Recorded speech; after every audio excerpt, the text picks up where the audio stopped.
কামরুল, ও কামরুল, চার কথা বলছিলাম, চা। আসসালামু আলাইকুম ওয়া রাহমাতুল্লাহি ওয়া বারাকাতুহু। ইন্নাল হামদালিল্লাহি নাহমাদুহু ওয়া নাস্তাঈনুহু ওয়া নাস্তাগফিরুহ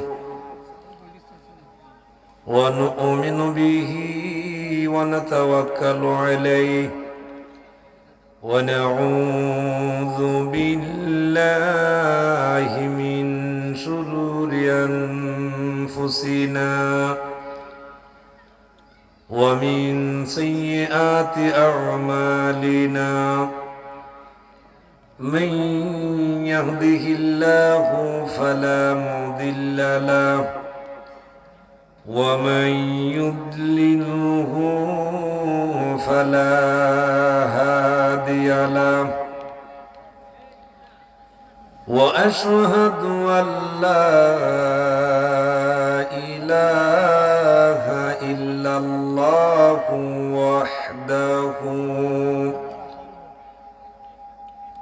وحده لا شريك له وأشهد أن محمدا عبده ورسوله الذي أرسله بالحق بشيرا ونذيرا وداعيا إلى الله بإذنه وسراجا وقمرا منيرا أما بعد فأعوذ بالله من الشيطان الرجيم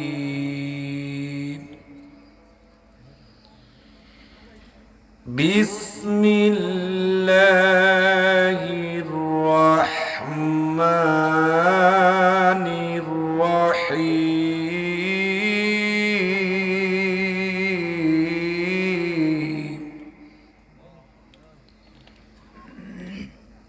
منها خلقناكم وفيها نعيدكم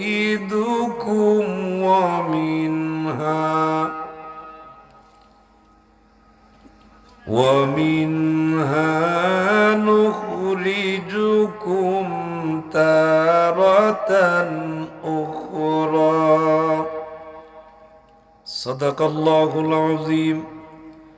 وقال الله تعالى في شان حبيبه ومحبوبه ومعشوقه آمرا ومخبرا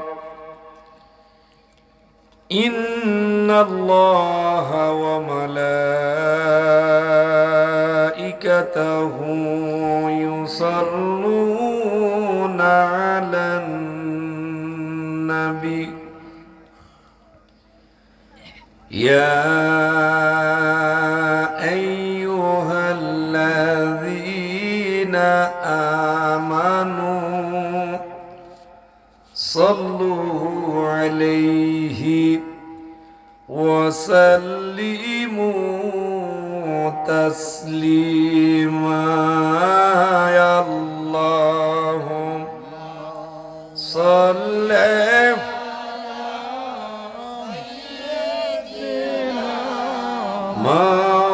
مولانا محمد وعلى سيدنا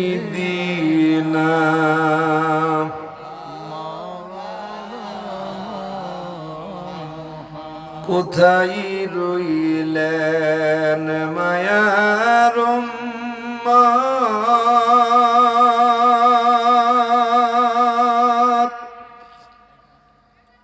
কোথায় রইলেন বুঝি না।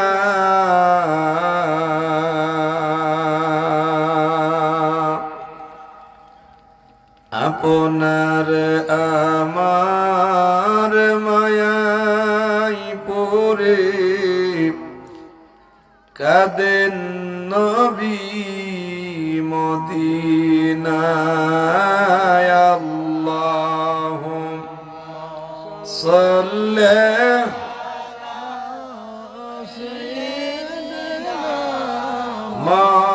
মাওলানা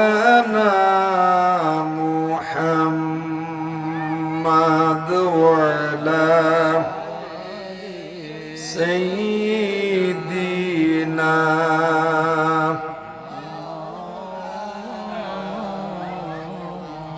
কবে জানি ডাকাশিবে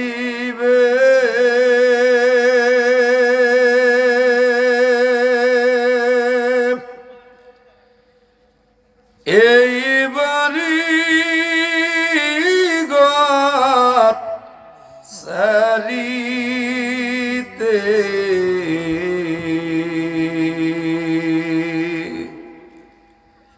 আপন পোশাক খুলে খুলে সাদা কাফন পরিতে। আল্লাহ মোহাব্বতে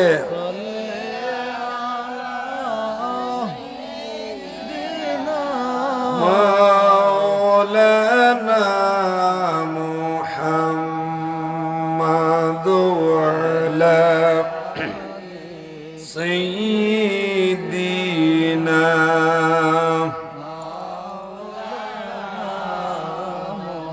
লা ইলাহা ও লা ইলাহা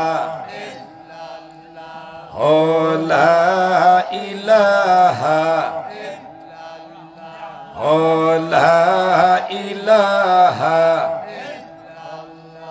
হাসবি রাব্বি জাল্লাল্লাহ মাফি কলবি গায়রুল্লাহ। নূর মুহাম্মদ লা ইলাহা ও লা ইলাহা হায়াতের মালিক যেই আল্লাহ, মৌতের মালিক পড়ুন লা ইলাহা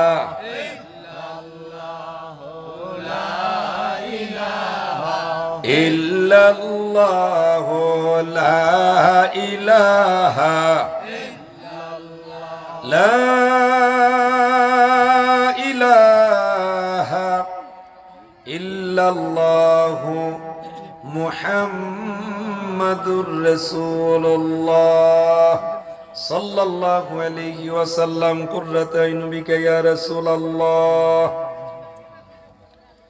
উপস্থিত পশ্চিম মাধবপুর পশ্চিমপাড়া জামে মসজিদের উদ্যোগে এবং যুব সমাজের পক্ষ থেকে গ্রামবাসীর সকল মুর্দেগানের ইসালে সওয়াব উপলক্ষে তৃতীয় বার্ষিক ইসলামী সুন্নি মহাসম্মেলন 2025 ইংয়ের সম্মানিত সভাপতি মণ্ডলীগণ, শ্রদ্ধাভাজন হজরত মাওলানা হাফিজ সেজুল আহমদ রাজু সাহেব, সম্মানিত ইমাম ও খতিব পশ্চিম মাধবপুর পশ্চিমপাড়া জামে মসজিদ, জনাব মোহাম্মদ চুনু মিয়া সাহেব সাবেক মোতাওয়াল্লি, জনাব মোহাম্মদ কাজল মিয়া সাহেব মোতাওয়াল্লি অত্র জামে মসজিদ।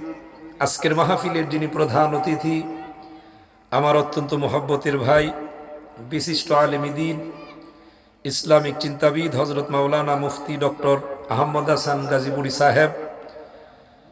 আজকের মাহফিলের যিনি বিশেষ অতিথি, আমার মহব্বতের ভাই, বিশিষ্ট আলেম দ্বীন, তথা হবিগঞ্জ জেলার গৌরব হজরত মাওলানা মুফতি আব্দুল মজিদ ফিরোজপুরি সাহেব হবিগঞ্জি, আজকের মাহফিলের যিনি বিশেষ আকর্ষণ, আমাদের সিলসিলার অন্যতম একজন আলেম হজরত মাওলানা মুফতি হুমায়ুনুর রহমান লেখন সাহেব, সম্মানিত সুপার মাধবপুর ও গালিমপুর মোহাম্মদিয়া দাখিল মাদ্রাসা প্রধান বক্তা বিশিষ্ট আলেমী দ্বীন হজরত মাওলানা বশির উদ্দিন খান সাহেব, সম্মানিত সহ সুপার মাধবপুর ও গালিমপুর মোহাম্মদিয়া দাখিল মাদ্রাসা, বিশেষ বক্তা যিনি মাগরিব থেকে আসা পর্যন্ত আলোচনা করেছেন হজরত মাওলানা জাকির হুসাইন সাহেব, যিনি অত্যন্ত সুন্দর তাকরীর করেছেন। আমি যেটুকু আলোচনা শুনেছি খুব ভালো লাগছে। আলোচনার ভিতরে অনেক মধুমাখা সুরে আলোচনা করেছেন, কোরআন হাদিস ভিত্তিক।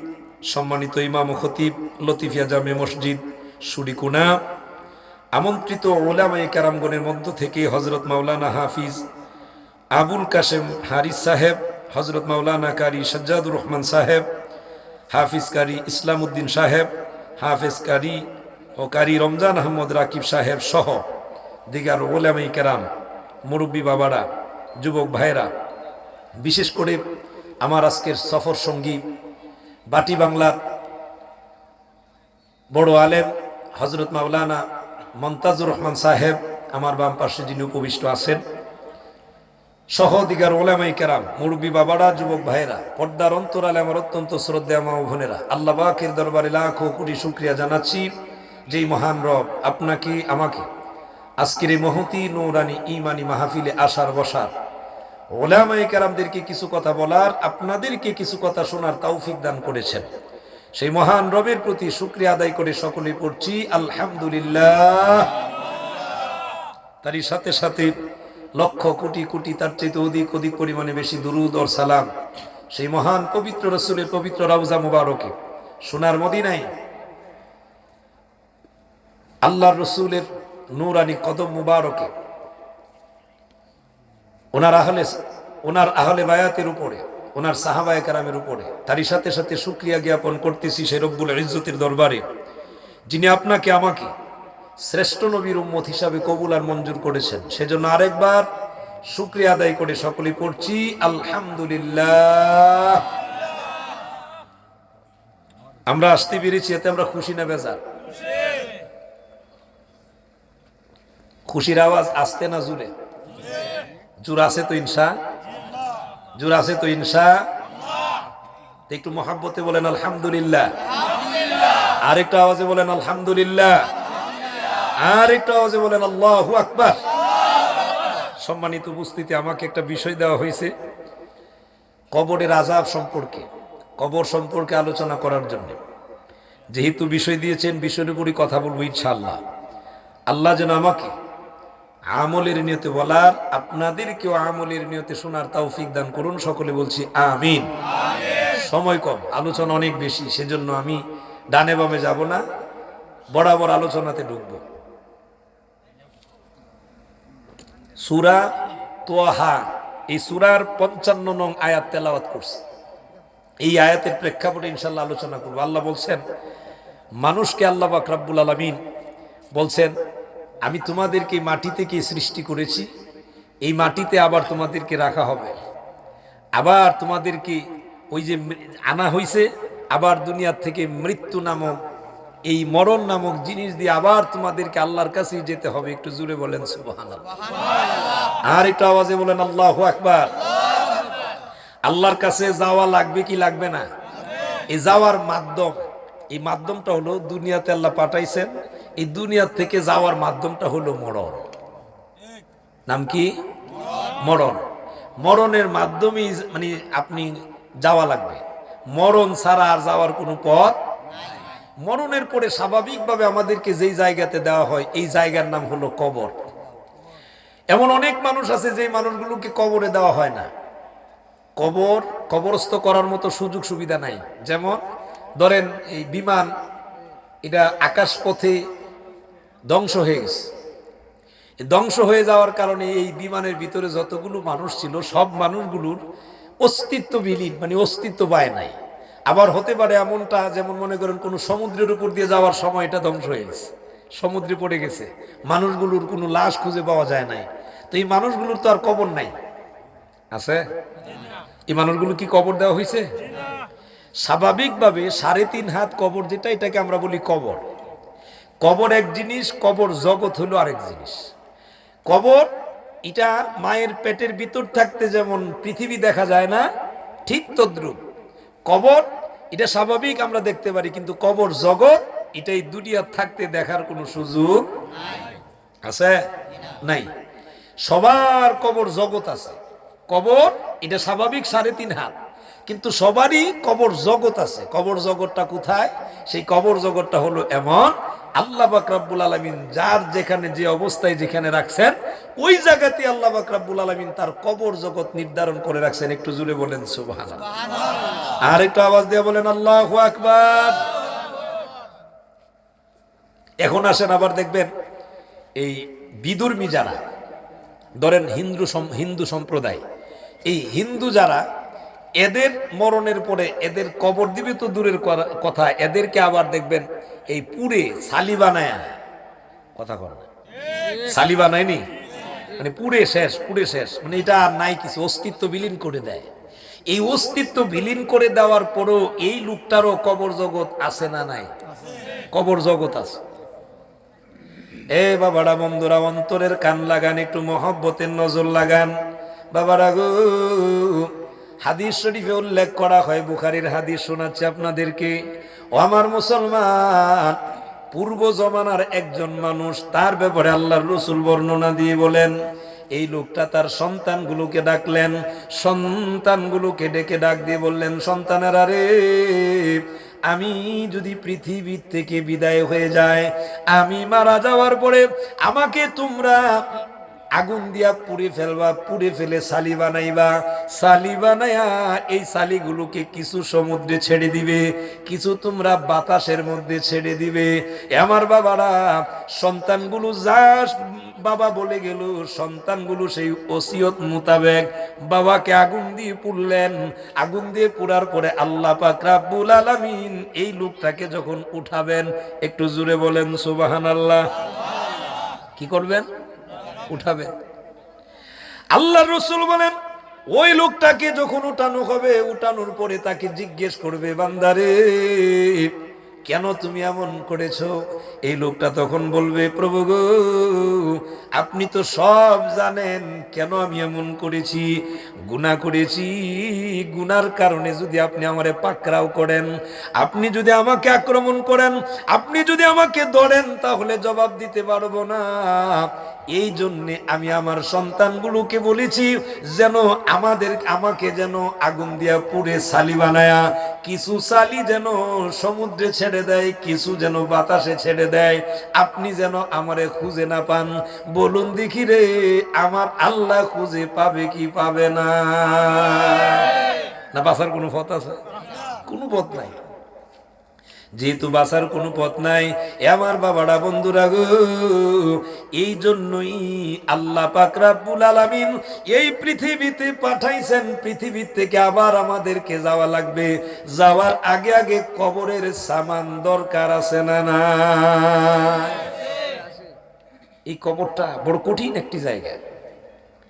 ঈমানহারা অবস্থায় যদি কেউ কবরে যায়, তার জন্য তো জাহান্নামের একটা গর্ত। আর ঈমান নিয়ে যদি কেউ কবরে যেতে পারে, তাইলে এই কবরটা কারোর জন্য জান্নাতের একটা বাগান। একটু জোরে বলেন সুবহানাল্লাহ। কবরের চিন্তা যদি থাকে কোনো মানুষের ভিতরে, যে আমি মারা যাব, মারা যাওয়ার পরে আমাকে জিজ্ঞেস করবে, আমি জবাব দিতে হবে, এই ভয়টা যদি কোনো মানুষের ভিতরে থাকে, আপনারা আমাকে জবাব দেন, এই লোক কোনো অন্যায় করতে পারবে না। কিন্তু আমাদের দেশের মানুষ, আমরা গুনাহ করিবালা এরকম ভাবে বলি, গুনাহ করতেছি, একদিন আল্লাহর কাছে কান্নাকাটি করে তওবা করব, আল্লাহ মাফ করে দিও, এরকম কিছু মানুষ আসেনি? আপনি কি জানেন আপনি খুব বেশি দিন বাঁচবেন? এটার কোনো গ্যারান্টি আছে? 1 সেকেন্ডের কোনো গ্যারান্টি আছে? তাহলে আপনি কেনই চিন্তা ভাবনা করতেছেন যে এখন গুনাহগুলো করি, পরে যেদিন মারা যাব, মারা যাওয়ার আগে আমি তওবা করব? এই গ্যারান্টি তো আপনার কাছে আমার কাছে নাই। কথা বলেন না, ঠিক না ঠিক? এ আমার মুসলমান বাবারা, বন্ধুরা গো, এই জন্য আল্লাহ কামুল হাকিমিন সতর্কবাণী দিছেন, কাইফা তাকফুরুনা বিল্লাহি ওয়া কুনতুম আমওয়াতান ফাআহইয়াকুম সুম্মা ইউমীতুকুম সুম্মা ইউহয়ীকুম সুম্মা ইলাইহি তুরজাউন।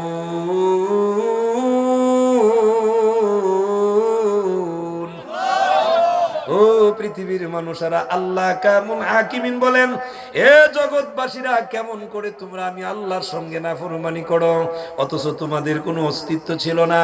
আমি আল্লাহ কামুন হাকিমিন তোমাকে দয়া করে মায়া করে আমি তোমাদের অস্তিত্ব দিলাম, জীবন নামক অস্তিত্ব দিয়েছি। আবার তোমাদের সামনে মালাকুল মউত আসবে, মৃত্যুর পরে কিন্তু আবার আমি আল্লাহ জিন্দা করব। ও আমার বাবারা, কবরে গেলে গা এমন নয় যে আমাদেরকে আর জিন্দা করা হবে না। বলুন দেখি রে, কবরের ভিতরে আপনাকে আমাকে প্রশ্ন করা হবে কি হবে না? এটাই 3.5 হাত কবর লাগবে না, কবর জগৎ যেটা, এটাতে প্রশ্ন করবে। আপনি আমি মারা গেছি, আপনার আমার জন্য কবর জগৎ রেডি, কবর জগৎ রেডি। আমার মুসলমান, এই কবর জগতের ভয় যাদের কলিজার ভিতরে আছে, এই মানুষগুলো অন্যায় করে না, এই মানুষগুলো অপরাধ করে না। আর যেই মানুষের ভিতরে জবাবদিহিতার ভয় নাই, এই মানুষ যেমনে মনে চা এইভাবেই চলতে পারে। কথা বলেন ঠিক না বে ঠিক? আওয়াজ দিয়া বলেন ঠিক না বে ঠিক? বুখারী শরীফের একখান হাদিস আমি আপনাদেরকে শোনাই বাবারা গো। আল্লাহর নবী রাহমাতুল লিল আলামিন, দয়ার নবীজি, মক্কা নগরীতে প্রাথমিক জমানায় যখন কালিমার দাওয়াত দেন, এই কালিমার দাওয়াত দেওয়া যখন শুরু করে দিলেন, আমার বাবারা, বন্ধুরা আমার, এমন একজন মহিলা মানুষ, উনার একমাত্র একটা মেয়ে সন্তান, মেয়ে সন্তানটা ছাড়া উনার আপন বলতে আর কেউ নাই। স্বামীও মারা গেছেন, দ্বিতীয় বিয়ে পর্যন্ত বসে নাই। এই কন্যার দিকে তাকায়া একটু জোরে বলুন সুবহানাল্লাহ। আর একটা আওয়াজ দিয়ে বলেন আল্লাহু আকবার। যেই মেয়ের চেহারার দিকে তাকায়া দ্বিতীয় বিয়ে বসে নাই, এই মেয়ের প্রতি মায়া কম না বেশি? জোরে বলেন বেশি। সন্তানের প্রতি মা বাবার এমনি তো মায়া বেশি, ঠিক না? মায়া বেশি। আমার বাবারা, বন্ধুরা গো, ওই মেয়েটাকে নিয়ে মা যখন আল্লাহর নবী রাহমাতুল লিল আলামিন, দয়ার নবীজির কদম মুবারকে চলে গেলেন, এবার যায় সালাম দিলেন। সালাম দিয়ে বলেন, ইয়া রাসূলুল্লাহ, আমরা আগমন করেছি, আমাদেরকে মুসলমান বানায়া দেন। জুড়ে বলুন সুবহানাল্লাহ। আর একটু জুড়ে বলুন আল্লাহু আকবার। ওনাদেরকে ইমানদার বানায়া দেওয়ার জন্য আল্লাহ নবী রাহমাতুল লিল আলামিন, দয়ার নবীজি মহিলাকে ডেকে বলেন, মহিলা গো, কালিমা যদি তোমাদেরকে পড়ায় দেই, ইমান যদি গ্রহণ করো, তোমাদের উপরে নির্যাতন আসতে পারে, জুলুম আসতে পারে, সহ্য করতে পারবে কিনা? ওই মহিলা ডাক দিয়ে বলেন, ইয়া রাসূলুল্লাহ, ইয়া হাবিবাল্লাহ, নবী গো, আমাদের উপরে যতই জুলুম আসুক অসুবিধা নাই, কিন্তু যদি ঈমান হারা হইয়া এই পৃথিবী থেকে যদি বিদায় হয়ে যায়, চিরকালের জন্য জাহান্নামের আগুনে জ্বলা লাগবে। আল্লাহর নবী ডাক দিয়ে বললেন, যাও, তাহলে তোমরা এখন এই মুহূর্তে কালিমা পড়ে মুসলমান হয়ে যাও। জুড়ে বলে সুবহানাল্লাহ। বললে সওয়াব আসেনি? এটা হৃদয় থেকে বলা লাগবে। কিসের থেকে? বুখারীর হাদিস বলি আপনাদেরকে। আল্লাহ রসুল বলছেন, কেউ যদি একবার সুবহানাল্লাহর আওয়াজ দেন, আল্লাহ রসুল বলছেন, এই সুবহানাল্লাহর আওয়াজটা যদি মন থেকে কেউ পড়ে একবার, আর এই মন থেকে যদি পড়ে, একটা জান্নাতের ভিতরে তার জন্য একটা গাছ রোপণ করে দেওয়া হয়। গাছটা কত বড়? আল্লাহ রসুল বলেন, দুনিয়াবি একটা দ্রুতগামী ঘোড়া, এই ঘোড়াটা দৌড়বে, ঘোড়ার দৌড় শেষ হবে, কিন্তু গাছের ছায়া শেষ হবে না। গাছটা ছোট না বড়? এই গাছটা কাদের জন্য দিবে? কাদের জন্য দিবে? সুবহানাল্লাহ বললেই দিবেন? সুবহানাল্লাহ তো তারাই বলে যারা ঈমানদার মুমিন। আর যারা ইমানদার মুমিন এদের জন্য তো আল্লাহর তৈরি জান্নাত, ঠিক না? তো ওই জান্নাতে আমরা যাব, এই জন্যই তো আমরা সুবহানাল্লাহ বলবো। আর সুবহানাল্লাহ বললে আল্লাহ জান্নাতে গাছ দিবেন, এই গাছের মালিক আমাদেরকে বানায় দিবেন। একটু জোরে বলা যাবে কি সুবহানাল্লাহ? দরকার আছে না নাই? মাঝে মাঝে সুবহানাল্লাহর আওয়াজ দিয়েন, আমি কিন্তু জোর করে নিতে পারতাম না। মহব্বত ছাড়া সুবহানাল্লাহ দিলে এটা জোর করে নেওয়া যেত না। এ আমার বাবারা, বন্ধুরা, অন্তরের কান লাগান। মা আর মেয়ে কালিমা গ্রহণ করলেন। কালিমা যখন গ্রহণ করা হলো, আল্লাহর নবী রাহমাতুল লিল আলামিন বলেন, মহিলা গো, এখন তোমাদেরকে আমি তোমাদের কিছু নসিহত করব। আল্লাহ ছাড়া কারো ইবাদত করা যাবে না, আল্লাহর সঙ্গে কাউকে শরীক করা যাবে না। আল্লাহর নবী রাহমাতুল লিল আলামিন, দয়ার নবীজি এইভাবে কিছু নসিহত যখন করে দিলেন, মা আর মেয়ে দুইজন চলে আসলেন বাড়িতে। এ আমার বাবারা, মা আর মেয়ে দুইজনে শুরু করে দিলেন, আমল করা শুরু করে দিলেন। কোরআন তেলাওয়াত করেন। মা আর মেয়ে নামাজ যখন পড়েন, আল্লাহর জিকির আজকার যখন করেন, আল্লাহর ইবাদত করেন, আল্লাহর সঙ্গে কাউকে যখন শরীক করে না। এই সংবাদ যখন আবু জেহেলের কানে এসে পৌঁছলো, বলুন দেখি, আবু জেহেল কি খুব ভালো মানুষ? আবু জেহেল কি খুব ভালো মানুষ না খারাপ মানুষ? খুব খারাপ। ও আমার মুসলমান, আবু জেহেলের কানের মধ্যে যখন সংবাদ আসলো, আবু জেহেল আস্তে ধীরে করে সুন্দর করে চলে গেলেন মহিলার বাড়িতে। মহিলাকে গিয়ে ডাক দিয়ে বলেন, ও মহিলা, শুনেছি তুমি নাকি আব্দুল্লাহর ছেলে মুহাম্মদের কাছে গিয়ে কালিমা গ্রহণ করেছো। মহিলা মুস্কি হাসি দিয়ে বলেন, হ্যাঁ, ঈমান গ্রহণ করেছি, মুমিনা হয়ে গিয়েছি। আবু জেহেল এতটা রাগান্বিত হলেন, রাগ হয়ে গেল। রাগান্বিত হয়ে ডাক দিয়ে বলেন, মহিলা গো, বাপ দাদার ধর্মের মধ্যে কেন তুমি চুনকালি দিয়েছো? তুমি বড় অপরাধ করে ফেলেছো। এইভাবে মহিলাকে বুঝায়। মহিলা বলেন, রে আবু জেহেল, উনার নাম তখন ছিল আবুল হাকাম। আবুল হাকামকে ডাক দিয়ে বলেন, ও আবুল হাকাম, না না, আমি ইমানদার হয়ে গেছি, মুমিনা হয়ে গিয়েছি, সুতরাং আমাকে আর ভয় দেখানোর দরকার নাই। আবু জেহেল বলেন, অত্যাচার করা হবে, নির্যাতন করা হবে। মহিলাটা সুন্দর করে জবাব দিয়ে বলেন, ও আবু জেহেল, যতই তুমি ভয় দেখাও কোনো লাভ হবে না। একটু জোরে বলুন সুবহানাল্লাহ। আর একটু আওয়াজ দিয়ে বলেন আল্লাহু আকবার। আমার মুসলমান, এই কবরের ভিতরে কেমন আছেন? সুখে আছেন না শান্তিতে আছেন? যারা এই দুনিয়াতে আল্লাহ মানবে, রসুল মানবে, এদের জন্য কবরের ভিতরে সুখ আর শান্তি আছে না নাই? যারা আল্লাহ মানবে না, রসুল মানবে না, এদের জন্য সুখ নাই, শান্তি নাই। আমার বাবারা, বন্ধুরা আমার, এবার এইভাবে যখন চলতে লাগলো, একদিন দুই দিন করতে করতে 14 দিন চলে গেল। কয়দিন? 14 দিন। আবু জেহেল কিন্তু মহিলার বাড়ি ছাড়ে না, মহিলার বাড়িতে যায়।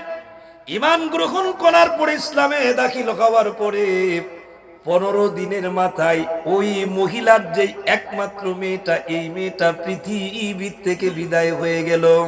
ইন্না লিল্লাহি ওয়া ইন্না ইলাইহি রাজিউন।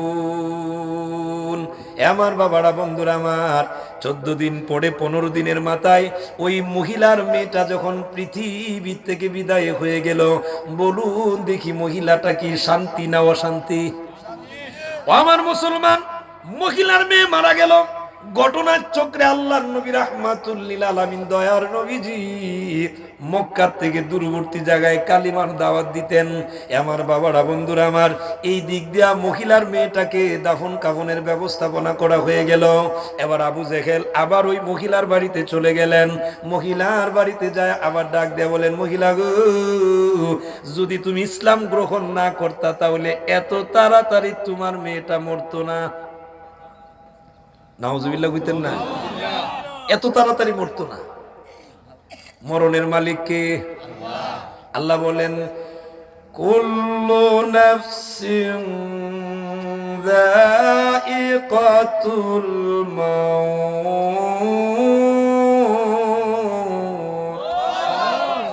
এমন কোন প্রাণী নাই, সব প্রাণীরই মরণ আছে না নাই? মরণ থেকে কেউ বাঁচবনি?